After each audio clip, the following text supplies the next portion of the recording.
We got MMA in Las Cruces. We have got a preview coming up for you guys. I believe our special guest from Empire Promotions, Charlie Vasquez, looks ready. We're going to bring him in right now. How you doing, sir? What's going on, man? How are you? Doing well, doing well. Keeping up with the sport. How are you guys doing down south? You know what? It's a little bit of a break right now. We got nice weather, so couldn't be better. Getting ready for the this weekend, man. Big weekend. Big weekend, huge fight card. Looks like 20 fights. We have Empire Promotions, Reign of Champions, an absolutely stacked card. Yeah, man. I did my best to give the guys what everybody wants to see. Bringing in some pros with a lot of experience. Bringing in some debuts. Even their amateur records is pretty stacked. We got title fights, a little bit of everything. A big fight card. Empire Promotions been making waves in the southern part of the state. Let's get a little bit of background about the promotion real quick. How many events have you guys done? How did you come up with this wacky idea to start promoting fights? Yeah, man. So this will be our fourth event. Um, we had three last year. We started off with boxing, so technically our fifth event, but fourth MMA event. Um, it started off with a kid that said, "Hey, man, you want to try MMA?" And I said, "Yeah, let's do it. Let's get you some fights." And I realized quickly that we needed something in the area to start growing it, and we just little by little we went from one to two kids, from two to five. Right now we're about 30 MMA fighters, and there's no better place to start than at home and under your own banner. It kind of seems to make a difference for those guys. Getting to fight locally, that experience, I think it's invaluable. We saw it with Battle at the Basin recently in Alamogordo, that it's something else that a lot of the smaller schools around the state, you have to go on the road constantly. I think there truly is some fighting at home and getting to feel those hometown cheers and the adoration of your neighbors. Oh yeah, for sure, man. A lot of these guys have just said how much they appreciate being able to go and sleep in their own bed, and then get ready to fight rather than having to travel, 8 hours or 6 hours east or west. Couple fights into the game. How long have you been around martial arts just in general? Man, I started wrestling as a kid. Um, Grew up around wrestling. That was kind of my thing. We started a wrestling team about 8 years ago. Um, Now my kids are wrestling, and they think they're normal because they get to hang out with all these fighters, and it's just one of those things that happens. They haven't figured out that they're kind of special. They get to just being able to be around all these guys and learn from them, stuff like that that a lot of kids don't get to see, but all of our wrestlers, starting at 3 years old, they get to see it. So I've been in, I don't know, maybe going on 20 years, 25 years now. A specific spectacular venue. You guys are doing your fights out at the Pan Am Center. It's not like a little local bar. This is one of the bigger known stadiums. So I got to feel like there's a certain almost wow factor and breathtaking to walking in there and thinking we're promoting a show in a venue like this. I didn't want to go small. We had talked to some other venues. Their capacity was a little bit more limited, and when I talked to my wife, my business partner, the boss, she told me, "Hey, let's just go big." So we went out. We got a 30-foot cage, made it all white so it stands out. A lot of people, they just walk in and they see the cage and like, "Holy crap!" That's something in itself. And then then it's the whole arena feel. Now all we got to do is get more people in the seats, and make it louder for all the local guys to hear. And then I make it louder so that way the guys that are coming into enemy territory puts a little pressure on them. As I said, we got 20 fights, I believe 4 pro, 3 amateur title fights, a whole other stacked up amateur card at the top. Alejandro Cuero versus Peter Caballero. Aquero, we know, spinning back fist knockout last time out over Richard Jennings here in Albuquerque at Fight World. If you guys haven't seen Caballero, he has a wealth of big show experience, karate combat, fighting Sidirbek Kakhramonov, Fury fighting Cameron Smotherman. So he's fought guys that have been UFC caliber, quite a main event. Yeah, we so I reached out to Peter and his team. They were looking for a fight. They wanted to stay busy. And as soon as I started looking locally, I had a guy reach out to me. He's like, "Hey man, I think Ghetto would be a great fight." We looked it up. We made sure that it made sense, and both guys signed on right away. It's kind of crazy because we got all their paperwork in. Paperwork's a big thing, and they got it all in right away and said, "Let's go." So they've been ready to go. We first announced it, I think, the beginning of January, and we've been ready to go since then. Quite the main event. You got a co-main event where Aiden Lopez versus Jonathan Arroyo. Both guys very submission savvy. Yeah, so Adhan, he's making his pro debut. He's a wrestler, a grappler, but I think he likes to stand up and just throw. He told me this time his focus is going to be a little more on keeping it standing, and he knows Arroyo likes to come forward. He likes to push forward. Whatever you picture of the Mexican fighting stance or the Mexican fighting style, that's exactly what Arroyo does. So it should be good, man. They're both should be able to stand up and bang. And if it goes down to the ground, both of them are actually pretty good on the ground as well. So we'll see which style can pull off the win there. Looks like Dominic Salcedo, he's also going to be making his pro debut versus Eddie Ortiz. I'm not really that familiar, I think, with either one. I think I saw Dominic one time during his amateur run. So Dominic fights with us out of Empire MMA. He's making his pro debut after he took some time off. He got some things right. He put on some good weight. Now he's going to be cutting down to 125 rather than just floating around 125.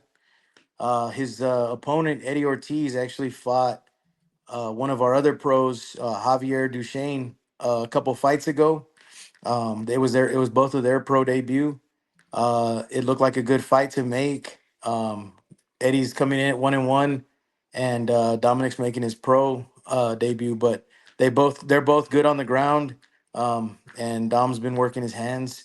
I know Eddie's been working his hands. So that one actually should be a really good fight, just for both of those guys to get up and get going. Donovan Garcia versus Javier Duchesne, who you just mentioned. Neither one of them has seen a decision. Yeah, so we're working on that.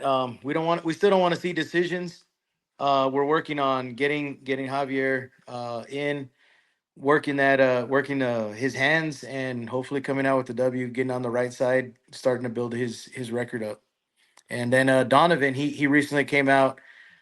He fought at Battle of the Basin also, and he's just one of those guys that he's gonna go in there and scrap regardless of who it is, and he kind of hopes for the best, and either one of them could come out with the win. We've talked about this fight quite a bit here on this platform. Alexis Ortiz, Angel Gallegos, featherweight title fight. We know how heralded Alexis's grappling is.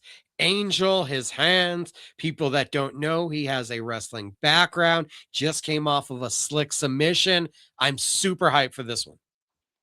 Yeah, man. So that was actually the first fight that we announced to the commission. We set it up back in December, right after Alexis and Angel had both won. At the time, they were both 3-0, and it was like, okay, 3-0, 3-0. All of them were finishes in the first round. I mean, I don't know how much better that gets. Alexis has got some heavy hands, heavy kicks, crazy ground game. Angel showed he's got the ground game now. I'm sure he's been wrestling. I've seen a couple of his interviews.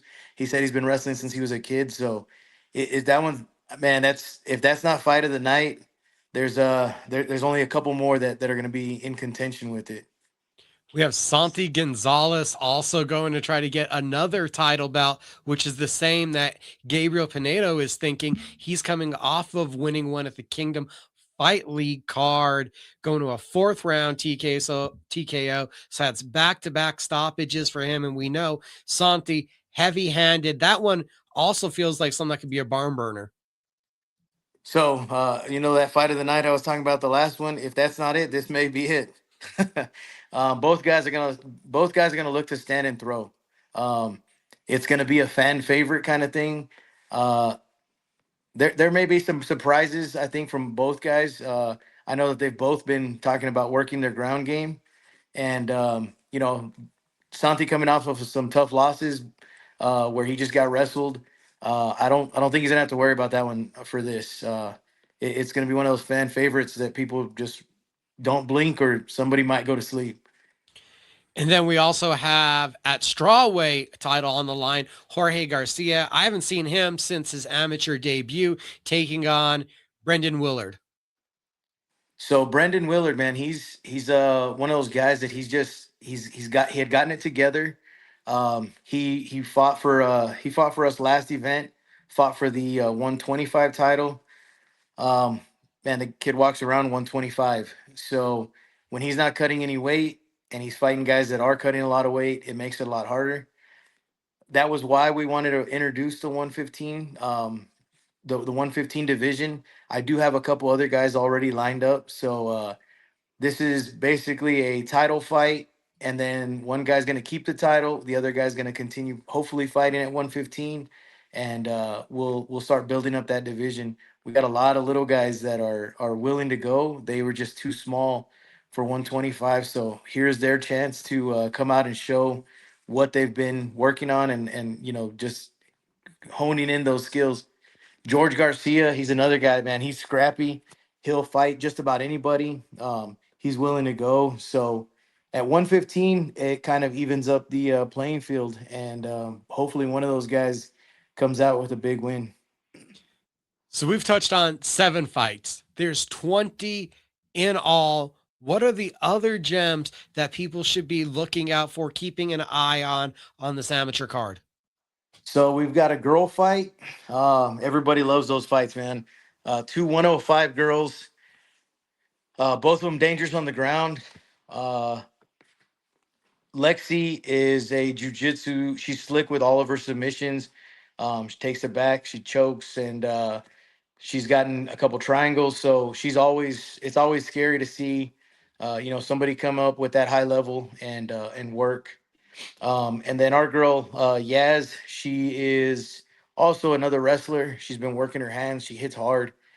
She's 105 pounds of body, but she's probably about a 260 pound puncher. So we'll see which one is gonna be able to make their impression, and then hopefully we'll start building up that 105 and 115 girls division as well. Uh, then we got Fernie versus Logan. Both guys are probably 170 naturally. They took the fight at 185 just so they could be a little bigger. Fernie has already promised fight of the night, to a couple different podcasts, so we're gonna have to hold him to it. He just joined us recently, and this was one of the fights that I was excited to announce. They're just two big, strong, buff looking dudes, man, and both of them. I've seen Fernie be able to spar, and man, that guy's he's gonna be good. Logan, same thing. I've seen a couple of his training videos, some of the stuff he's put on Instagram, and it looks like it's going to go back and forth. I'm hoping that if those two title fights aren't fight of the night, like I said, Fernie did promise that if the dance partner was right, it would be fight of the night. So that's what we're keeping him to. 5 events in. What's the expectations for this year with the first event of this year going on? We had to start off with a bang, man. I generally try to pick about 20 fights, and then we fall off into about 15 to 13. This time, knock on wood, everything's gone right. We've been able to keep those fights together, and so I'm hoping that it starts off this year with a bang, and then we can ride that momentum into the rest of the year.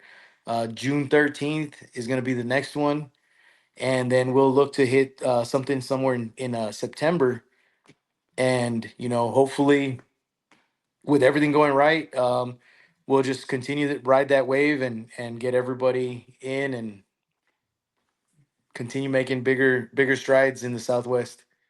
Just so you guys, before we can get out of here, get a little look at it. We got the fight card up thanks to Topology having everything. 20 fights in all. It's a good weekend to get on out to Las Cruces. For everybody wondering, weigh-ins, where are they going to be? What time are they going to be? So we're actually having a weigh-in at one of the Airbnbs just down the street. It's going to be closed to the public, but we will have our face-offs and our official ceremonial weigh-ins. Those will be streamed live on both of our Instagram channels, and then I'm sure everyone else that's in attendance will be they'll also be having um they'll also be going live on all of their socials. Charlie, best of luck this weekend. Hope you guys have some great fights. Appreciate it, man. Thank you for taking your time. Thank you for joining my fight show today. Have a good one, brother. You too.